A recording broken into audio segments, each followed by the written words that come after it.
Good evening. So tonight I wanted to do a class on Mediterranean Sauté. We're just going to do one dish and one dish only, but I'm going to do three different vegetables with this to show the versatility of this dish. So a little background on this dish. This, number one, is one of my two go-to dishes. I think I left that little blurb in there on a handout that I had created. I included that blurb in the first book that we wrote together because this is, again, it's just really like one of my go-to dishes. It's so simple, it's so easy, and it's fast, and everybody really loves it. Especially if you're trying to get kids to eat vegetables. Sometimes kids can be like a little picky where they don't like a lot of mixed things or anything like that, but they will have one or two vegetables that they like. Uh, Fortunately, broccoli has been one of those vegetables, and the other one is cabbage. A lot of kids like cabbage. I think it's because it takes on a sweeter taste when you cook it. But again, even though children's tastes can be very simple, they don't like a lot of complicated things. A lot of kids don't like any spice, although some may like a little bit of spice. Most kids like things with oil. And honestly, like a little bit of oil is necessary to like really grow and also absorb different minerals. Obviously, if your child is under 4 years of age, then you would not be using seasoning or use minimal seasoning. But once they're 4 years, they can start incorporating, like more seasoning. And then as they get older, then pretty much like the regular seasoning as adults do, with reason. I'll add that. So, more history on this. My stepson was probably like the pickiest eater imaginable, and he just like did not like vegetables. His repertoire was burdock. There's only so much burdock you really want to eat. Pickles, but he did like broccoli. But if you see this, you can like a little tree here, and I cut in and cut like one little floret off. If I had a floret like this, he would trim this so perfectly that by the end it looked like a bare tree, and he would not touch the stem. Then when we started taking them to restaurants, there was this Italian restaurant that we liked a lot, and they happened to have broccoli. Kids were not big fans of broccoli rabe because it's a little bit bitter. So that wasn't the thing, but that particular restaurant had regular broccoli, or which, like, because it was an Italian restaurant, they called it American broccoli. So we used to order that as an appetizer, and they would eat the whole thing, stem included. And the discovery was that it was because it was cooked in olive oil and seasoned well. So I asked, like how this was done, and it says, oh, well, like we steam it first. So it was like steamed. It was a little bit softer than regular like blanched broccoli or steamed broccoli. And then, like oil gets added to it. So they never really told me exactly how they did it, but this was my interpretation of what they said. And hence this became called Mediterranean Sauté. Now, when I'm doing the dish, you'll see different things that it's not always like really moved around like a quick saute or anything like that, but more of a gentle fold. But I did incorporate like a couple different vegetables. Here's some broccoli rabe that I prepared. So when it comes time for that, then we'll talk about that. We'll add a little garlic to that. And here's Napa cabbage. And then here is more broccoli that I prepared in advance. My lily pad off the side here. So this dish is unique in that it can go, I guess it's unique because of the versatility, because you can do a number of different vegetables there. And I gave you a couple different examples in the handout. So you can do red cabbage, you can do green cabbage, you can cook Brussels sprouts this way, you can do summer squash, zucchini. I don't know if I'm missing any. Bok choy can be done like this in bigger chunks. Broccoli rabe, escarole, even romaine lettuce can be sautéed and like this. Uh, but the other unique part is that you adjust the cooking time to like what you want it to be. So if you want it to be more similar to a lighter cooked vegetable, even though the whole dish is like relatively light, uh, but if you want it to be lighter and kept it a little bit crunchy, then you just reduce the cooking time and you can cook your pieces, cut your pieces a little bit smaller. If you want it to be a little bit more substantial, then you can leave your florets bigger like this. And then something like broccoli rabe actually requires a little bit more cooking because some of these green things, the leaves here, can get really fibrous. And if you've ever been in a restaurant, oftentimes they'll have the whole thing and it'll be a little long piece like this. And the flour part will be delicious and you can eat that, and the whole stem will be either stringy or crunchy and sometimes almost inedible. Oh, yeah, you can do asparagus like this too, and green beans. Forgot about those too. So what I like to do with that is I like to cut it a little bit more. But again, when we do that particular dish, then I'll explain that a little bit more. So with broccoli, I have everything about this size. It's just slightly smaller. I mean, I can't get everything perfect, but slightly smaller than this one right here. So what I would want to do if I was using this, I would just go down the center here and just cut down the center, and then you can simply take that apart. You're not getting a lot of crumbs on the thing there, and you have two nice pieces. I do like to use the stem, but the stem can be fibrous. So especially if you want your kids to eat it, then you're going to take that bottom part there. And sometimes you'll have that little hole there. So if there's a hole there like that, then I would just take it to the point where, and this may not cooperate at all. And no, that's not going to be a very good stem. It's going to be too fibrous because of the hole, but I can show you how to peel it. So I'm just going to take that off, put it on the side that's even, take that off, and again, and again, and then you have a piece. So here too, we'll take a little bit more off there. It's not the greatest stem to work with. Sorry about that. I didn't realize. Then you get a piece here, and what you could do is cut it down the middle. And this is why we're not using it. And again, this is just for demonstration purposes. Then you can just cut into smaller pieces like that. And when you cut into these smaller pieces, they'll get nice and tender, and the stems tend to be sweet. So much more edible and much more enjoyable like that. So here we'll take like one more piece here. So I'll show you again. I'm going in from the bottom. I think that's going to be a little too big for me to use, but I'm going to go after that one right there. It's a little bit smaller, that flower. And if you were doing cauliflower, which can be done this way too, then you'd be approaching a cauliflower the same way from the stem side. Make a cut. And then here again, you have two pieces. Now this is going to be a little bit bigger. So what I can do is just take that a little bit smaller. So ideally, it's better to go a little bit smaller because if it is cooked a little bit longer, it's still going to taste really good. And some people prefer the taste that's a little bit longer. And then we'll clean our board here. Up here. And now we move over to the stove. And we'll do Mediterranean Sauté #1 using round vegetable broccoli.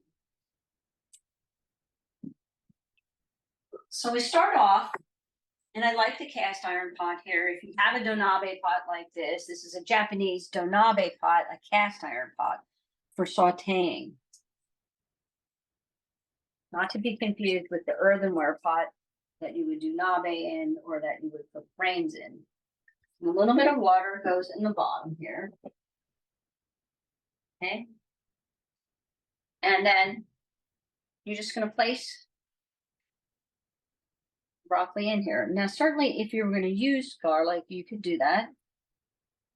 But in this dish, we're just going to keep this very simple.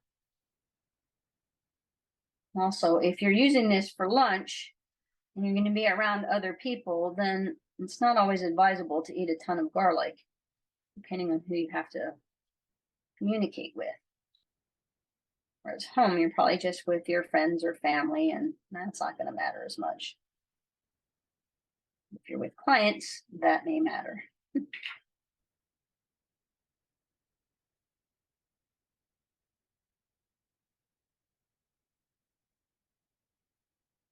So there we go. It's going to need just a smidge more water.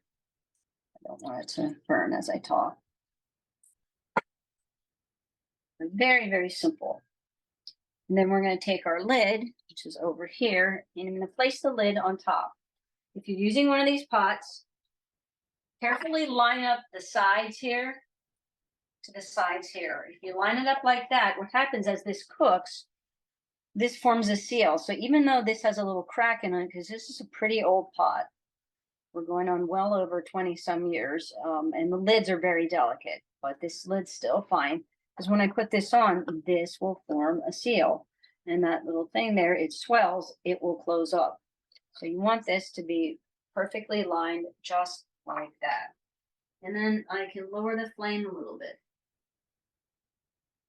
And all we're going to do is wait a few minutes.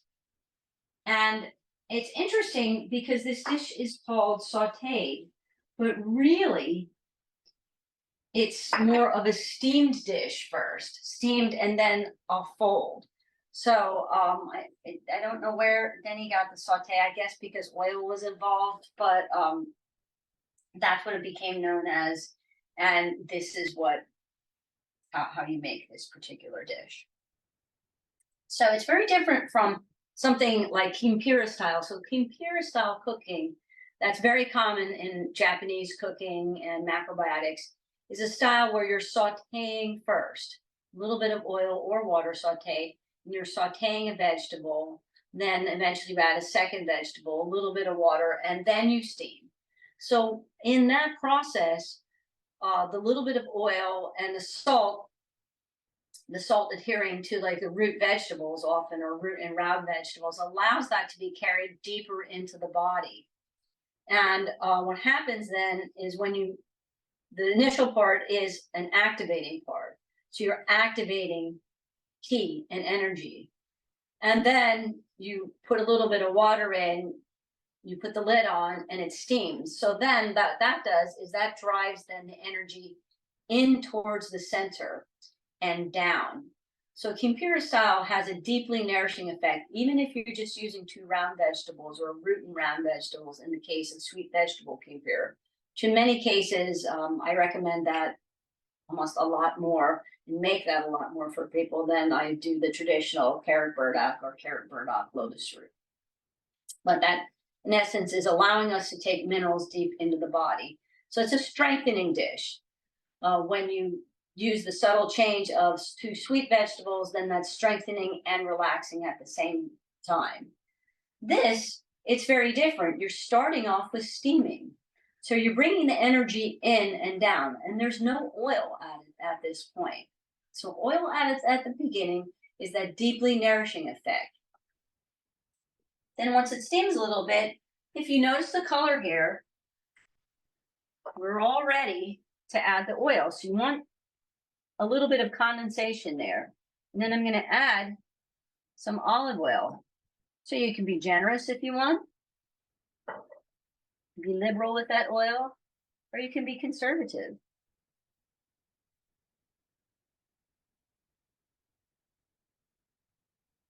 A little bit of salt goes in there. And then I fold the top into the bottom.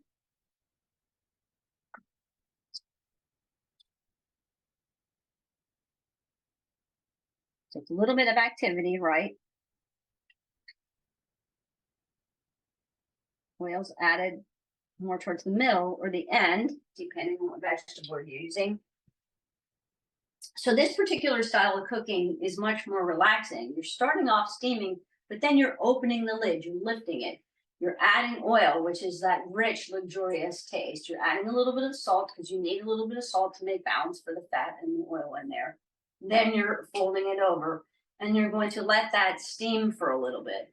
Now, if you wanted to, you could just let that steam for a while and just leave it like that. Again, that's up to you. If you wanted to create a little bit more activity, then you could lift again and fold again. Oftentimes, I'll fold like that in the beginning when I'm making this dish.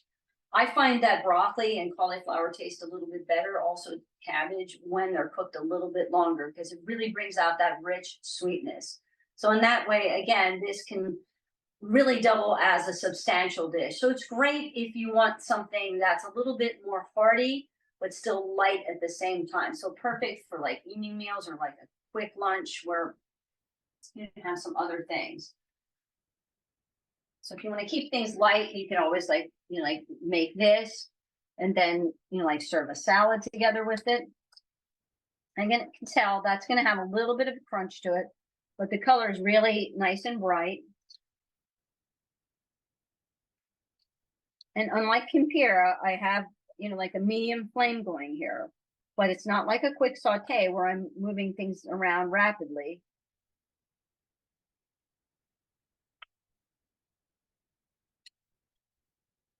And then I'm just going to shut that off, just like that. And we'll declare that dish finished.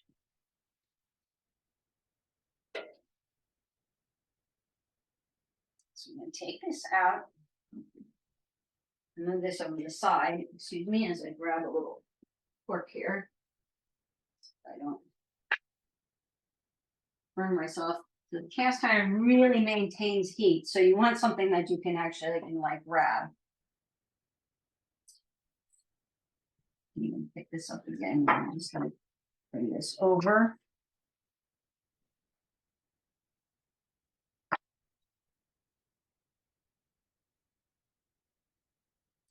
And if you want to, then all this water here has nice flavor.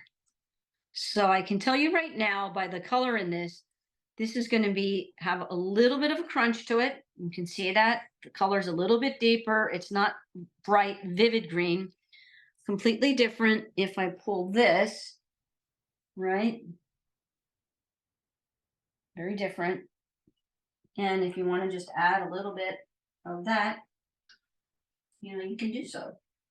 It's very, very simple, very easy to prepare. And then we're just going to take that, place that there, and we're ready to go. Certainly, if you wanted to serve in that little donabe pot, you can. Keep in mind that when you keep a vegetable in the pot, it's going to continue to cook. I've done that already too, where I wanted to cook it a little bit longer, where I just like cut the heat on that. I leave this wooden lid on there, and then I'll let it just steam a little bit. So that's Mediterranean Sauté number 1. And we take our lid and put it there. So you need to treat these very carefully. You want to wipe it right away. I'm not immersing it. And then I'll put it somewhere where it's relatively flat. So the next dish we'll do is the broccoli rabe. The broccoli rabe is going to take just a little bit longer. So as I said before, I am not a fan of ordering a vegetable dish and having the top part look really nice and the bottom part being inedible.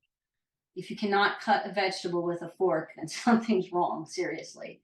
You're not going to really be able to chew that very well. If you have to ask for a little steak knife to cut your stems for your vegetables, then that's not going to make me happy at all.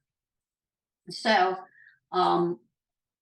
in foregoing the long, beautiful strand that chefs love to prepare, yeah, it looks really nice on the plate, but what good is it if you can't eat it, really? So what I do is I take the bottom part off. So if I had, for example, let's pretend this knife here is a head of broccoli rabe, and this is like leaves and flowers are mingled in there, and these are the stems. They still have a little bit of leaf.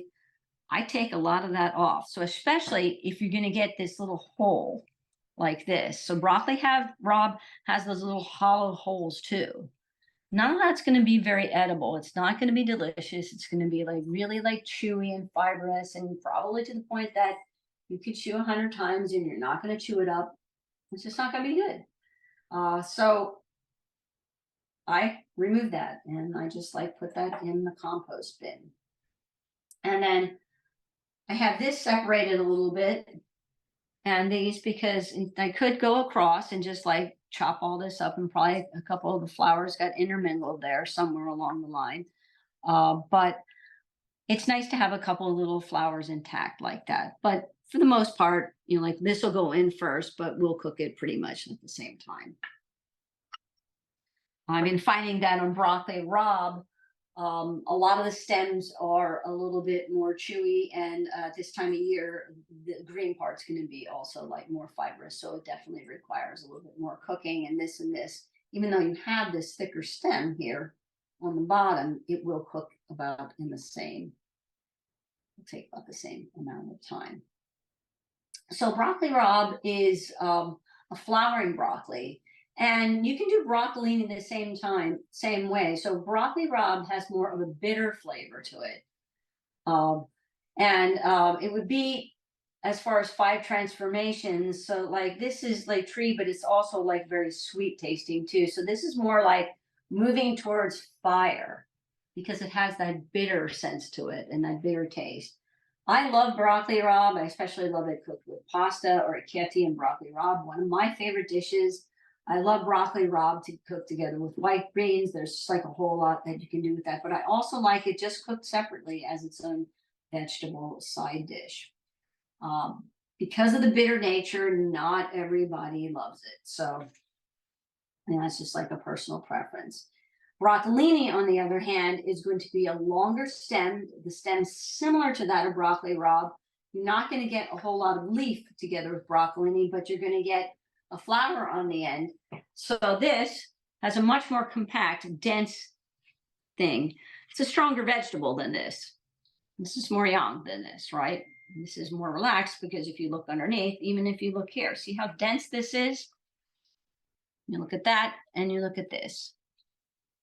This is all coming apart. So broccolini, this would be sprouting out even more so. Hard to find though. You always find it. And we'll use a little bit of garlic in this too. So this is a very large garlic clove, so I don't think that I'm going to use the whole thing. And what you could do is you could either take this down the center, or maybe I'll go from the point end, work back to the more bulbous part. So if you want a garlic taste, but you want a more gentle taste as opposed to that intense garlic flavor, then I would suggest slicing it really thin on the angle like that. If you like a more intense garlic taste, then you could use a garlic press and you can mince it. But once it's minced, it's really hard to pull out of there. And if somebody is not as much of a garlic fan, they're not going to be very happy. The other thing that you could do is you could take this and you could use a glass or a wooden thing, and you could smash it like that. Just give it a bam, a tap, and it breaks apart a little bit. So that's going to be the most mild taste, more of a perfume hint sense of garlic. So here again, it just depends on like who you're feeding, what your crowd is, and what they like.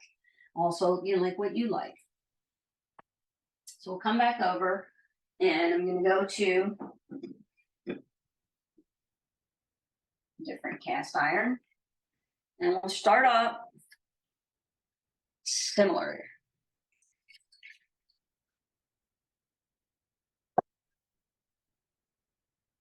And I'll turn on the flame, and I'll heat it up a little bit. What this has in common, every one of these dishes, is that water goes in first and oil is added at the end. And I'll repeat myself, whenever oil is added at the end, it's more activating and more open energy. So think of that whole Mediterranean area. It's much more like, like people tend to be emotional, and like they're expressive, right?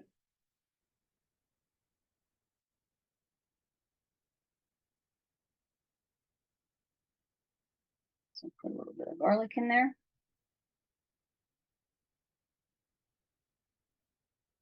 It's very sticky garlic.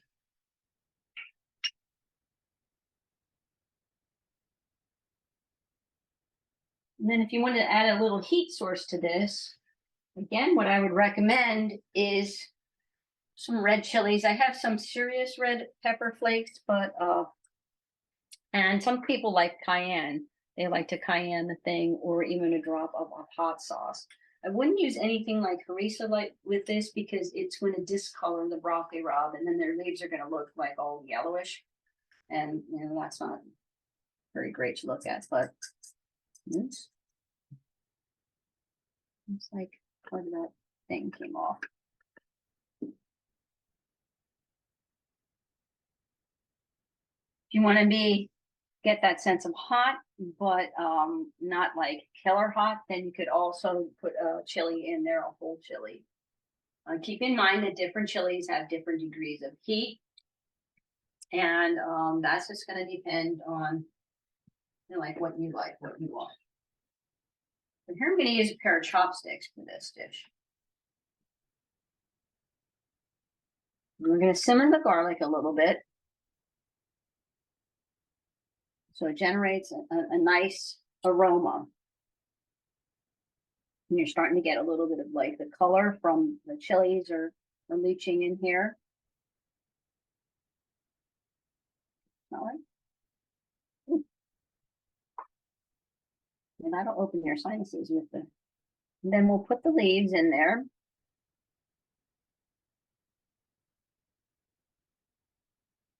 There's a flower that got chopped up. And you can see one of the stems. So see, there's no white in there.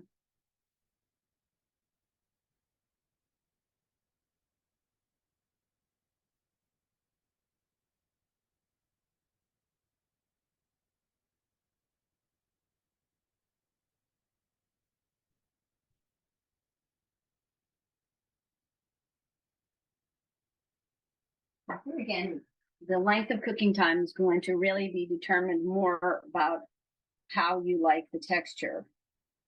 But this is going to need to be cooked a little bit longer because just simply too chewy otherwise. Put the flowers in there. Top.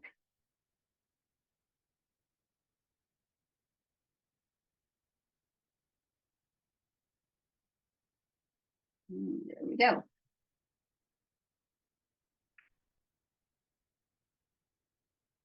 And then I'm going to grab the lid. Now this lid can sometimes get tricky because I think this lid ideally belongs to a different pot. I robbed from a different pot because I like this size better. And then here we're going to lower the flame because this is going to ideally need to cook quite a bit longer. And then we're going to wait. So while we're waiting for this to cook, and again, we're just going to go season very simply because it is Mediterranean, so we're not using soy sauce, just a little bit of olive oil and sea salt. In broccoli rabe, for my taste, I like that to have a little bit more seasoning to it. So I like it to be a little bit more savory than broccoli. Broccoli gets sweet, but that bitter edge to it, same with dandelion, it tastes a little bit better when you're using a little bit more of a savory seasoning there, whether you like using a sesame dressing and dandelion or shoyu and dandelion, or you're using regular just like sea salt. So I will actually take questions right now while we're waiting for this to cook. Then where do you buy your tanabe pots? Those came from Soko Hardware in Japantown in San Francisco. I can't tell you if that store is still in existence. Maybe somebody could like look it up and see if it is. I think you can buy these also from Toibro Kitchen. They do have cast iron things. I'll tell you right now, this is gonna have to cut the heat a little bit more to get this off.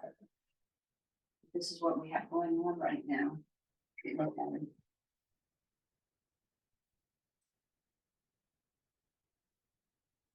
And notice too how I just being really careful with the amount of water I'm using there. It's a lot less water than what we did with the broccoli. I'm just really trying to control that really well. Not that I'm a control freak or anything, just in the kitchen.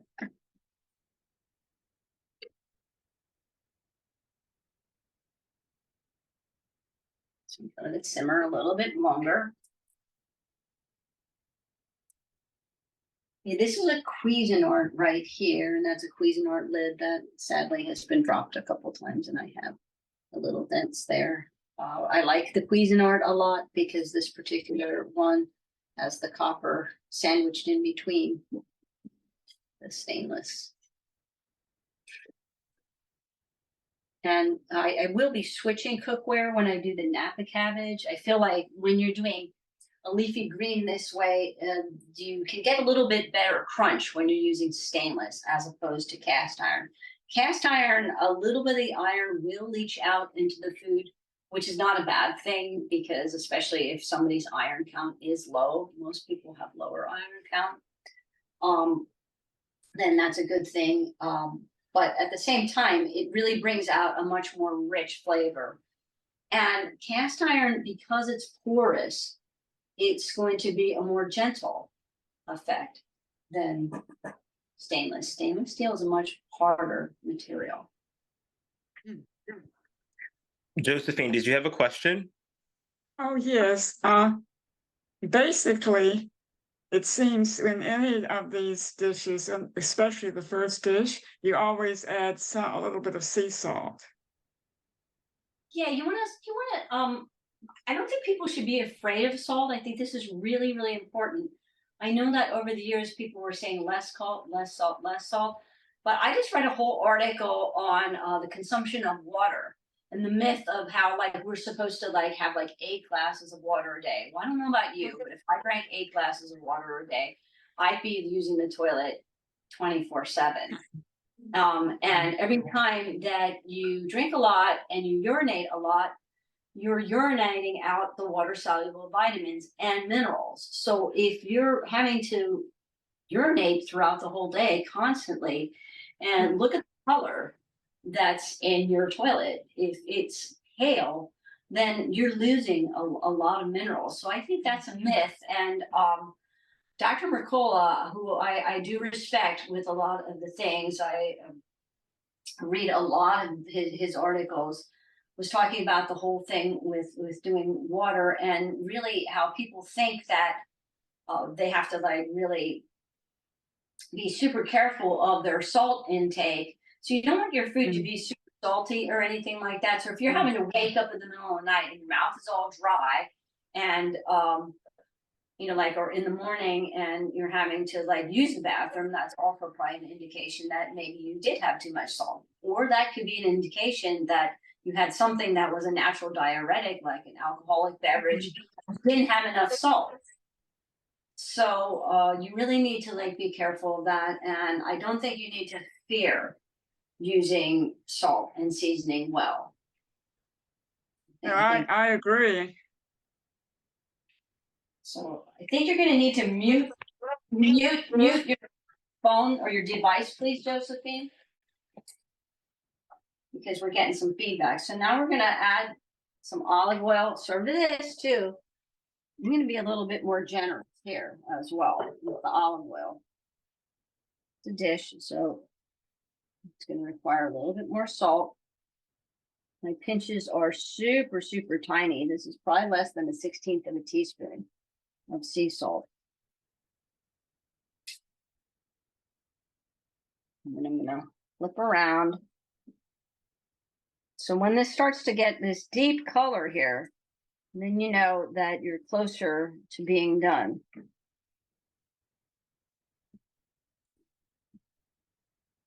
But I really use just the right amount of water there because you can see that it's really cooking down. And that ideally is what we're hoping for, is to just cook down really nicely. Who says oil and water don't mix? I think they do a little bit.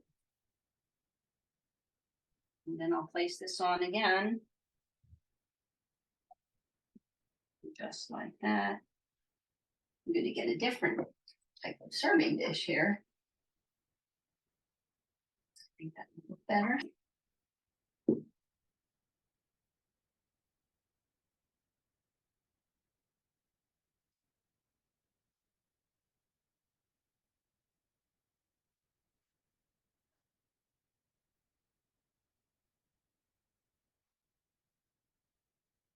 So notice, I'm not going to leave this here. I'm going to take a cork and I'll put it over here because you don't really ideally want to put hot stuff on your cutting board. That's one way to ruin your board.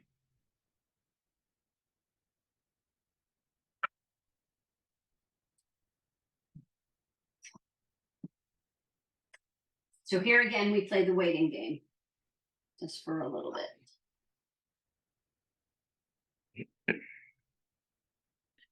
If anyone has any questions, feel free, as I mentioned earlier, you can submit them directly to the chat. You could also potentially ask them verbally, but maybe first just send a quick note to the chat and I can unmute you as well too. Thank you.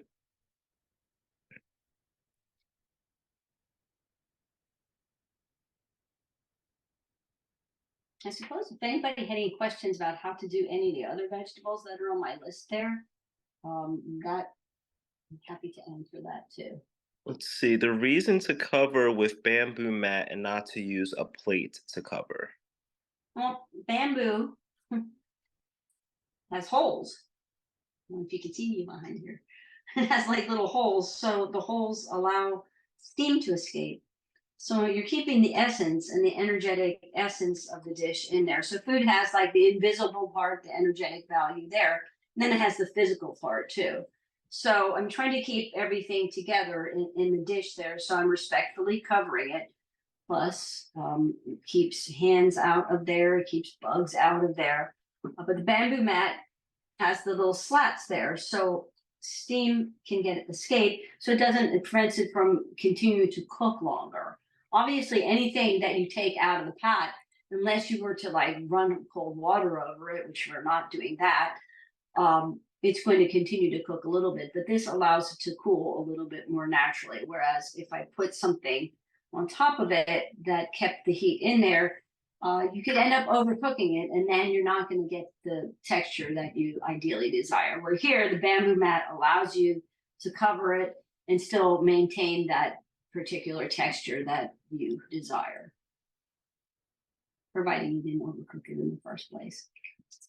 As I said, it's things like broccoli rabe take a little bit longer. String beans can take a little bit longer.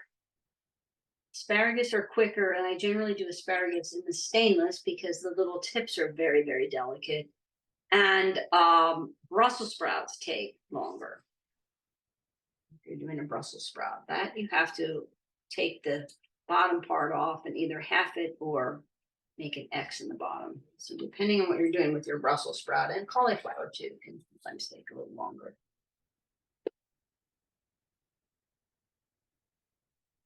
So here we have the color again.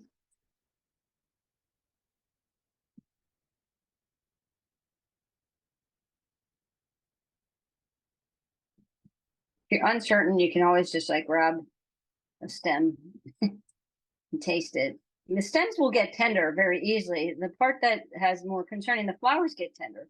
But what's more concerning are really like the fibrous parts of the leaves.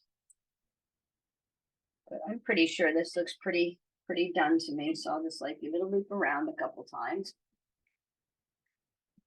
I think a lot of the older style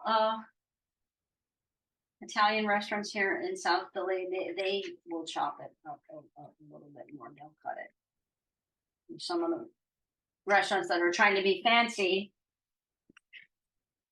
don't necessarily do that. So yep, I'm going to cut the heat here. And if you're grabbing, you want to grab here like this. I'm going to go here. So all of this can go directly right onto the plate. So all that oil is going to be really nice and infused with the hot pepper and the garlic. So a lot of really good, nice flavor.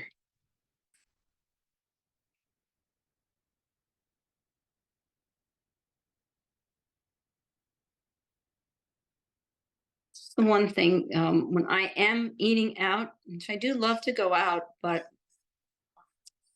can be a little picky because I always try to choose places where I can actually get good vegetable dishes. I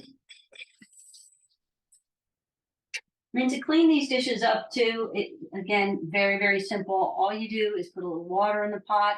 Now, obviously, if you burn something in there, that's not going to be ideal and that's not going to be so easy, but still, you know, pretty simple cleanup. Just let it soak there and things would be good. So here we have this dish.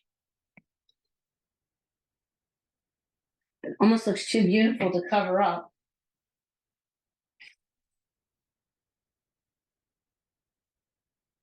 But we will.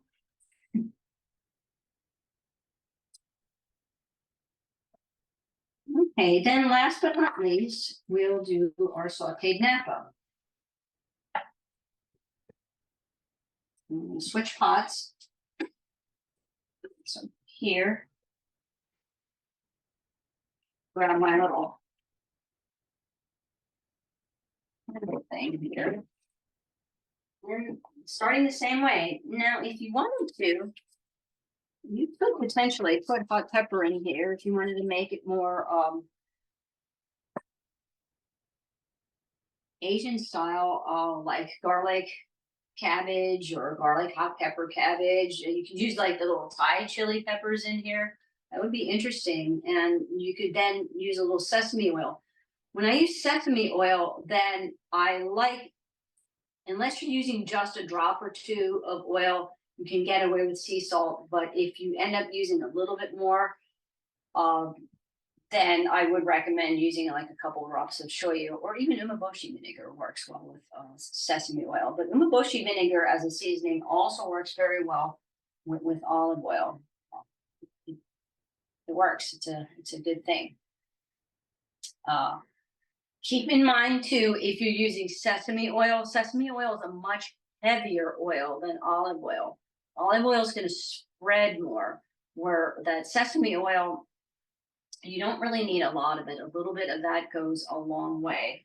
And I mean, maybe that's, you know, like how in macrobiotic cooking, because, you know, like their predominant use of oil was sesame oil. And it would just be sometimes like, oh, we're going to like put a paintbrush and paint the bottom, or we're just going to use a little bit. So here we'll use.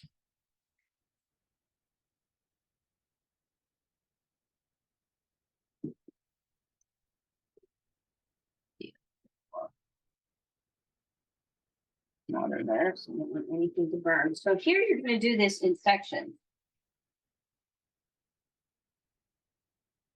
So if you were doing baby bok choy, you do this the same way. So we're going to add this first, and then we're going to cover it. And you could definitely do this in the cast iron. If you want bigger chunks, you can do that to make it, again, a little bit more substantial. But then ideally, you know, like if you're looking for something light and fresh and crunchy, and it's cooked a little bit longer, you may not get that. You may need a second dish that's light. I have the flame up a little bit higher too, because I have a wider pot, and ideally this is going to cook, you know, like a lot quicker.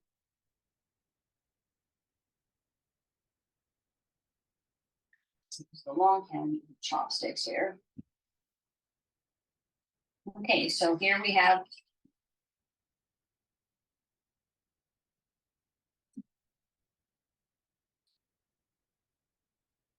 just want to see what we have going on here. So we put this off to the side. And I'll use olive oil just to show you something a little different. So what you can do is pull one to the side and then place the cabbage in there. And that's not a very nice piece. Since at this time of year you get like some funny little pieces. And I'm gonna fold the top into the bottom. I'm gonna get this moist before doing anything, right? Flames up there.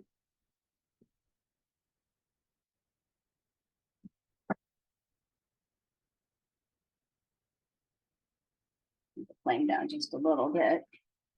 Because notice how I controlled that water from the beginning, because I don't want a lot of water residue left over.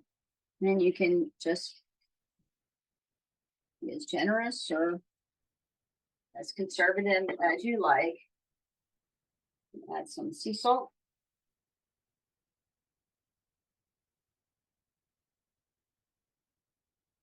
So in keeping with the Mediterranean theme, then yeah, I would not use Macrobiotic vinegar, but if you wanted to, you certainly could.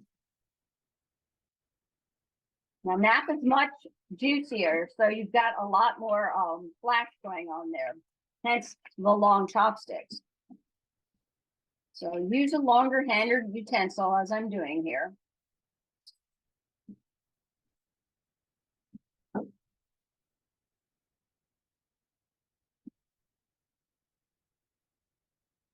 I think this can go just a smidge longer.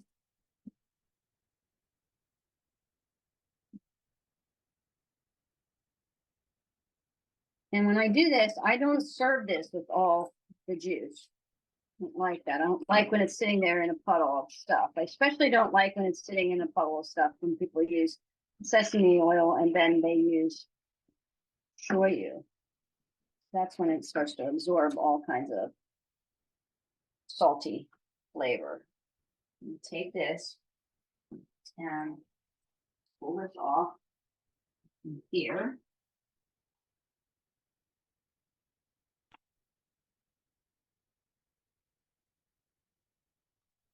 And still like really super hot.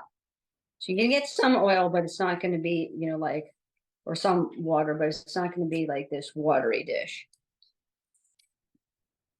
You could also use a vegetable skimmer and remove things from the pot that way.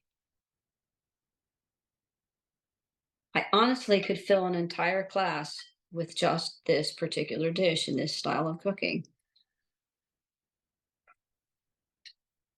Just to show you all kinds of different things, but this is just a little taste.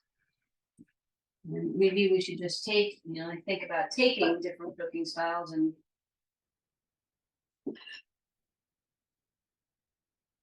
making little like series. This one has the little imprints of the feet. So here are all the different dishes. You can see the similarities, you can see the differences.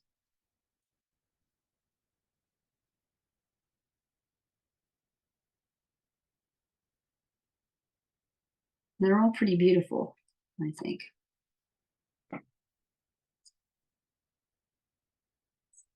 And that's all I have right now.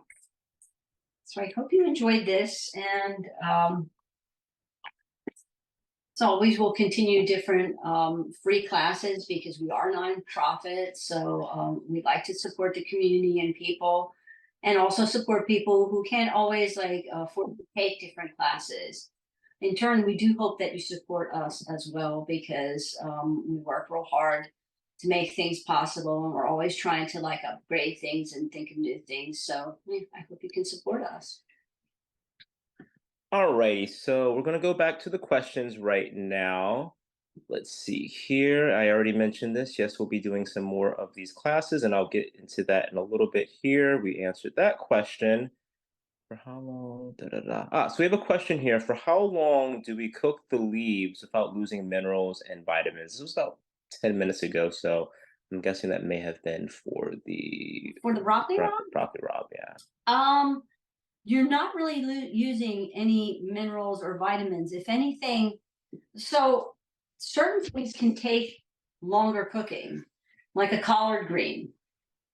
You're just changing the quality of the dish. If you blanch that collard green, any type of blanched vegetable brings out the water-soluble vitamins. So that's the first nutrient that when you're having something blanched or a blanched vegetable salad, that's the first nutrient that you're going to absorb. That's on the surface.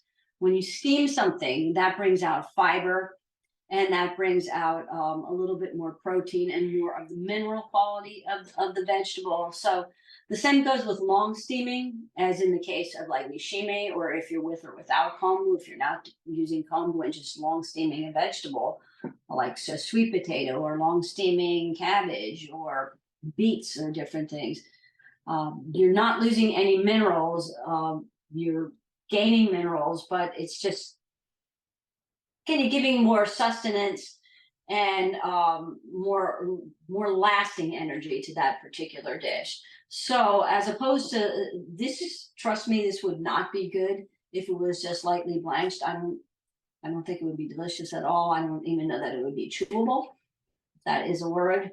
Even if you were to steam it, you would have to steam it longer, just to be able to chew that and then like digest it as well. So you're not really losing anything. If anything, what you're gaining is more sustaining, lasting energy. So the same thing, like you can long saute kale, you can long saute collards, combine different things like that, and you just make a more sustainable, stronger, energetic dish. So it no longer it translates into like a light vegetable dish, but this is a more substantial dish. If that answers the question. Alrighty, thank you. And just a few questions here that we'll try to go through. This will be the extent of the questions. Any questions that were in the chat, those are the questions that we'll take at this moment. So we have a question here. Corn oil is used in older macro cookbooks. What would we replace the corn oil with these days? Good question. So corn oil was often used in baking and different things like that. I've never used corn oil personally to cook with. Only in baked foods, and I don't know that you could even find organic corn oil. Probably, I have used some olive oil that doesn't have a bitter finish to it. So olive oil comes in different degrees depending on where it's grown, depending on like there's like so many different varieties, just like wine, just like sakes and any other thing that's produced like that. So some are more bitter and some are more smooth. Some pair better with like vegetables. Some are better with roasted vegetables. Some olive oils are better used in dessert, like so there's like olive oil cake, and some are better used in grains or just like different things. And there's different colors. There's like green olives. There's like more dull olives. It's like the first pick. There's a whole so many nuances when it comes to olive oil. So ideally, you want to choose something that doesn't taste bitter. Bitter olive oil pairs very nicely with bitter greens. So bitter oil would be great to use on this dish. Bitter oil is fantastic when you're putting on arugula salad like that. It works with a fish or other mixed lettuce things that have that bitter finish, like radicchio if you're using it in a salad, or fennel or frise. So yeah, ideally you want to try to find one that's a little bit more buttery. So you could use olive oil. You could also possibly try walnut oil. I personally have never used avocado oil. I know some people like coconut oil. I do not like coconut oil. Question: olive oil or sesame oil tolerance to heat?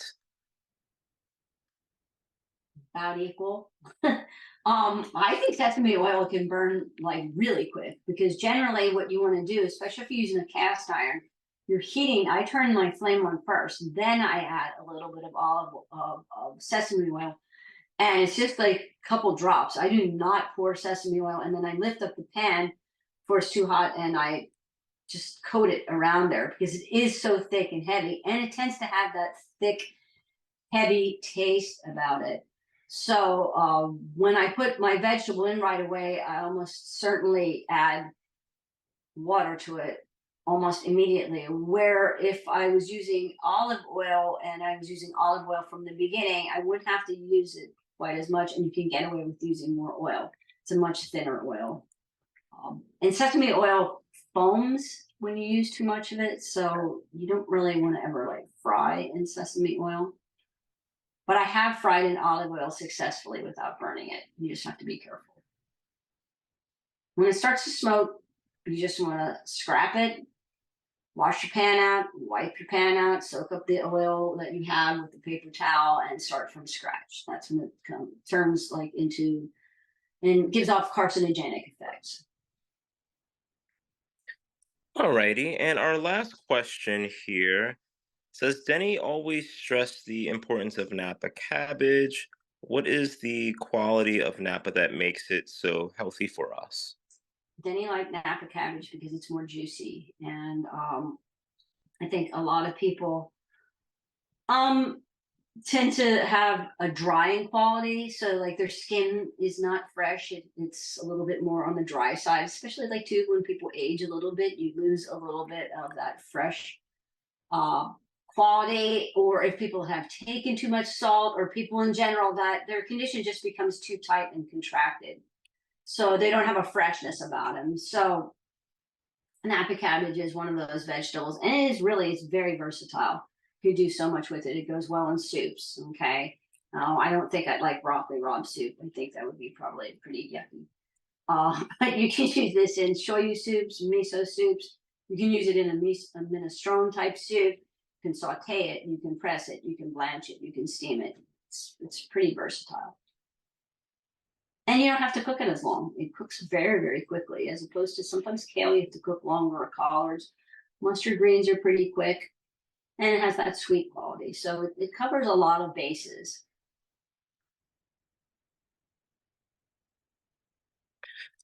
Okay, great. Thank you for all of your questions.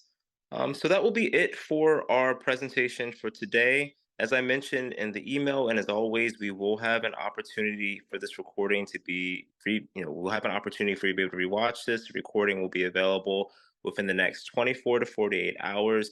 As I mentioned in the email, to reduce any emails and phone calls, if you can just wait to see the emails that are sent out for that. I will make note, as a lot of emails have been going to spam and junk folders. Please check those folders before reaching out to me, as more than likely those emails are going to be in that folder. But if it's past Thursday and you do not see anything, you can definitely give me a call or give me an email. Just as Susan was mentioning, we definitely will be offering more free cooking classes. We'll do our best to try to make this an effort that we're doing at least once a month, in addition to what Susan has already been doing with her cooking class series, menu planning series. And for those of you who have not already seen or registered yet, we do have a fall conference that will be taking place next week. This is our fourth annual for this fall Macrobiotic conference. We have an amazing lineup of speakers. I will make sure to include those details in the follow-up email that will go along with the recording. We have a lot of great incentives and discounts for individuals who are seniors, educators, military, and medical professionals, and the price is probably the best that we've offered in ever. So I definitely would recommend for you all to take a hold of this. If you enjoyed Susan's class here, which is really just a snippet, you'll definitely enjoy the classes that she'll be offering for the fall conference as well too. And we also have three other individuals who will be doing cooking classes. So you'll get a wide array of different styles of cooking that you'll be able to take part in. And as I mentioned, the price is like no other. And Susan also mentioned it as well too, that these calls, these free calls, especially in our conferences, we would not be able to do them without the support that all of you provide. Your registrations, your contributions, your donations really allow for us to continue as a school. Some of you may have seen in previous emails that we're about halfway to our goal of $100,000 in contributions, as well as things that bring in from the courses as well too. So we definitely do appreciate everyone. And just to let you know this, continue to think of us as we continue to transition into the end of this fourth quarter, moving on into a new year of 2024. If you want to be able to continue to receive programs like this, as we can continue to educate not only just you, your family, your friends, and of course, creating longevity for so many people outside of this sphere and this network. Once again, it would not be possible without your contribution. So we definitely appreciate everyone for tuning in tonight, and we look forward to seeing everyone at the conference. If you do have questions about that, feel free to give me a call. I'll be usually available throughout normal business hours, Monday through Friday. So have a good night, everyone. We will talk to you soon. Can I? Fun fact, that broccoli was Denny's favorite vegetable, prepared this way. Just so you know, he loved Napa, but that was his favorite broccoli. He could eat it every day. I can't. He could. Thank you, Susan. So excellent, as usual. Thank you, Tehran. So good to see you. I've missed you. Hey, Yeah. Carol. Amen. Thank you, Susan. You didn't really Thank see me you. this time though, but Awesome, Susan. Thank you. alrighty. Have a good night, Awesome. everyone. We will see you soon. Bye-bye. Okay, bye.